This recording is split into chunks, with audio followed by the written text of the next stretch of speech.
Hello, everyone. Welcome to Wisdom Wednesday. On Wisdom Wednesdays, I share tips on baking. This is going to be a special Wisdom Wednesday today because I wanted to take some extra time to answer the questions that we didn't have time answering in our last Baker View. So I have invited Mark and Arnaud on today. Hi, Mark. Hi, Arnaud. Hello. Hello. Right. So they are going to be helping me finish answering the questions from our Baker View 2 weeks ago. So if you would like to see what happened back then, the YouTube video is ready on our YouTube channel. So just go there to look at our seminar on flour quality. Are you ready, guys? Mm-hmm. Yep. All right, so, but hey, wait, before we go into this, show me what you guys are wearing. What are you wearing, Yes, Mark? only that. Little baby Yoda. Little baby Yoda. Oh, cool. Snacks. Naps and snacks. I love that. I love the ugly t-shirt. I got an ugly dress on. Mm-hmm. You like it? Gingerbread people. There you go. All right. I don't know, nothing special, huh, Norn? Just red? No, I don't have this kind of fancy dressing, but I do my best to look like Santa Claus. So Oh, there you go. Yes, yeah. Don't worry, Arnaud. It's very much an American thing.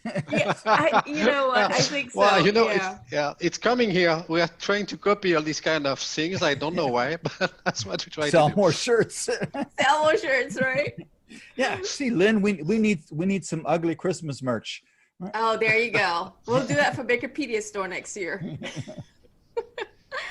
Oh, first question, and this is a common question. What is is the whole wheat flour avilio lab method available, Arnaud? Well, almost, almost. The What's thing the is that holdback? you know that with the traditional method for the alveograph, it was not really possible to measure whole meal flour because the bran was bursting the bubble very early. And with the new system, with the new Alveolab, we have much more ways of changing the protocol. And so we have been working a lot on that, changing the hydration, changing the mixing time, and changing the air inflation. So now we can blow very nice bubbles and have good estimation of whole wheat capacity. So it's ready. We made a lot of tests. We have the protocol working. Now it's only a matter of getting that into the software.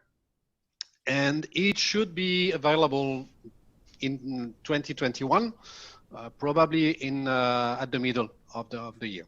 So Okay. Mid 21, let's say. Yep. That's a great update. Thank you. Yes, we are very That's excited awesome. about that, and we would like it to be ready, but you know. That's what I figured the main problem would be is the bran interfering with the development because it breaks the gluten network. Does it matter how coarse or how fine the bran is? Because Yes. there's variations Yes. there, right? Yes, it does. It does. So we made testing on different kind of whole wheat with different granulation, let's say. There is a certain limit where it's really too coarse, then it becomes a problem. So in that case, part of the protocol will be to sieve the flour to remove the coarser bran particles. And so when we reduce that a little bit, we can have an information. Okay, yeah. Sounds good. But by the way, it's always the same thing. I mean, it's blowing a bubble, but we also have other ways of looking at whole wheat flour with the Mixolab, for instance, where the granulation is not an issue. That's working very well on that. Oh, interesting. So we were talking quite a bit about the Mixolab last week. And some people would like to know, why should I change my QC tools if everyone around me are, using the same as me? Why Exactly. use, the new tool? Exactly, and that's something we really understand, because of course, if you have been using one kind of tool for many years, it's always a challenge to change, because all your knowledge and references are based on something. So, but at the same time, if there is something better coming, it should be an issue not to change and to keep something which maybe is a little bit less powerful. And that's exactly where we go. We've seen that, for instance, if we look at the Mixolab in terms of repeatability, reproducibility, that's a great machine and way better than other ones. But at the same time, it can give you information about how the bread is going to, what could be the volume, for instance, or the characteristic of the final product. So if we start from the principle that such type of tools can be interesting, of course, that's something we would like the people to consider.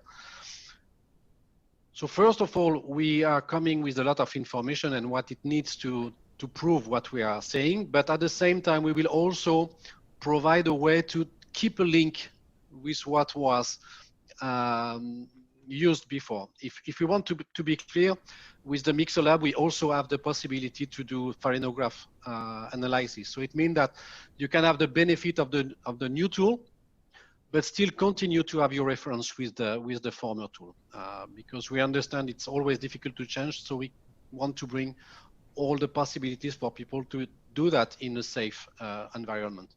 Yes, plus I wanted to add that it's just not about the flour milling industry, right? It's about your customers, and your customers have changed, you know, and I mean, as a baker, your customers have changed to wanting more transparency, right? So they are forcing you to stop using dough conditioners, to stop using a lot of other additives, right? So what do you have to do as a baker? You have to go back and look at your flour. You have to make sure that you have more consistency. You have to rely more on the flour quality.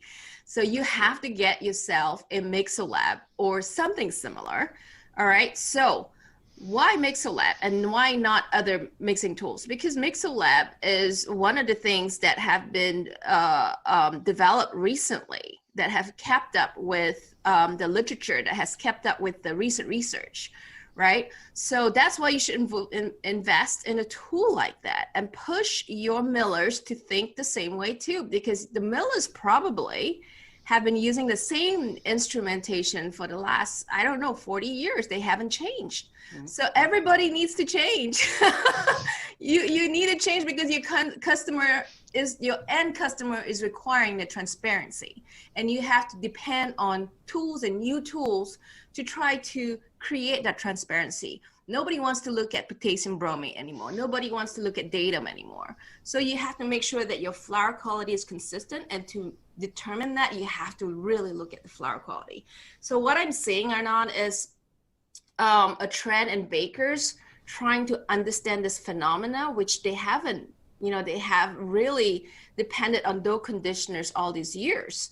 So, now that these dough conditioners are no longer depended on, they're finally seeing that flour quality is important. So that's just my take on why people need to change, why people need to invest in new instrumentation, not because that their Chopin has this neat new tool, but because your customers require you to do it. So let's just follow the customer, and let's just follow what's available that's new out there. So I hope that helped answer the question as well, because this apparently is a common question. Yeah, I mean, if I may add to that, is kind of in further clarifying too what you said. I mean, Chopin has been in existence for well over 100 years, if I'm not mistaken, right? And so the thing is that the Mixolab was not invented, or it's not the only instrument that has been around for 100 years, or the Alveolab, and it has continuously changed with Chopin, whereas many of the other instruments are the same thing as what was used 40 and 50 years ago. To Lynn's point, they might be slightly more automated, but they're not providing any new data. They're not providing the data that needs to be analyze. That's my problem with that. And the thing is, you know, that one of the, in terms of the changes, as you mentioned, with being more aware of flour quality and what has to be done in processing, where the Mixolab helps provide all that information to maintain quality, is you know, a famous fast food chain that under consumer pressure decided that they had to take azodicarbonamide out of their flour that was used for their breads and buns, because it was erroneously taken out of context and published that this was the same product as used in the foam to make flip-flops. While there are similarities in terms of the chemical, we're not putting foam flip-flops in the bread. Yeah, but that's what I meant by transparency, right? People you remove the ADA. To now what, right? You know, now you need to understand, what does that mean? How does the flour perform without the ADA? And what are the adjustments that I need to make to maintain the quality and consistency that I want? And that's where these instruments are so vital. You know, I was really mad at that whole thing when it happened. I was at Wendy's, and I had a problem, you know, reformulating without ADA, right? But after that whole thing was over, I was looking back and I was thinking, hey, you know, we never knew we had ADA replacement technologies. Right. So what it forced us was, it forced us to innovate and develop new method that took ADA out of the equation. Now we can absolutely run without ADA. So is that better? I mean, you know, looking back, I'm like, well, maybe we could have done this easily, you know, and maybe with the implementation on the Mixolab in our flour receiving procedures, we could have done this more easily. You know? Well, it's ADA was an improvement, because, you know, if you look at the whole bigger picture of it, ADA, ascorbic, and L-cysteine is kind of the treatment package that replaced potassium bromate. Yeah, exactly. And you know, we all thought it was the end of the world when bromate was banned. I was crying. California was first, and then Canada, and you know, and Europe had long led the way, and things like that. And I remember it was a big part of, when I was in tech service, it was a big part of the troubleshooting I was doing at the time in transitioning all the bread bakeries from this potassium bromate flour to now using these other no time and shorter fermentation treatments and mixing improvers and things like that. And that's where, you know, ADA came in, because at least ADA doesn't cause cancer, right?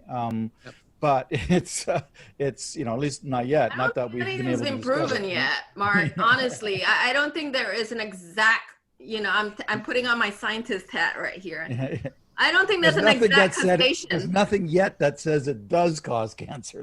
We can have another session on this, but but what I'm trying to say is, it really pushed us to a point where we absolutely, I agree 100%. Yeah, we learned that we don't need these anymore, you know, and that segues into my next discussion on, you know, will the Mixolab someday be used more frequently than a farinograph? Tough question, but you know, everybody knows, and everybody has a farinographs in their miller's lab. Will we get to a point where bakers are knowledgeable enough to read the Mixolab and to demand for a Mixolab reading at the millers?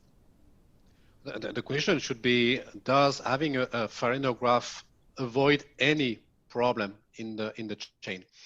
And I don't think we can say yes. It's not because you have this quality control tool that you are sure that your production will be perfect. And of course, we can't say that for any kind of tool. It's not because it's a farinograph. What I just want to point out that we do have tools, and as Mark really said very rightly, these tools have been developed about 100 years ago, 60 years ago, many times ago.